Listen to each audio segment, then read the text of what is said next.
सालों में नहीं, आज़ादी के बाद बिहार में हुए चुनाव में ये सबसे ज़्यादा वोटिंग परसेंटेज है।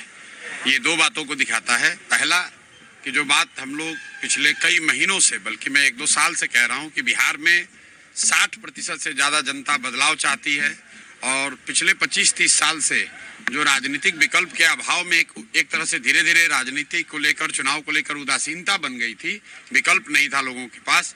अब जनसुराज के आने से उनको एक नया विकल्प मिला है और बढ़ा हुआ जो वोटिंग परसेंटेज है वो दो बातों को दिखाता है। एक कि लोगों को एक नए विकल्प को देखकर उत्साह रहा है और बड़े पैमाने पर वोटिंग हुई है, बदलाव के लिए वोटिंग हुई है।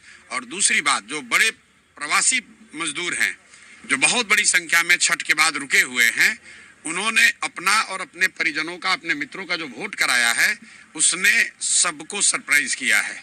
और जितने लोग ये बैठे हुए थे कि महिलाओं को 10,000 पैसा मिल गया और उसी से हम लोग जीत जाएंगे, इन चुनाव में महिलाएं तो हैं ही, लेकिन महिलाओं से बढ़कर प्रवासी मजदूर एक्स फैक्टर है। इस चुनाव का एक्स फैक्टर प्रवासी मजदूर हैं।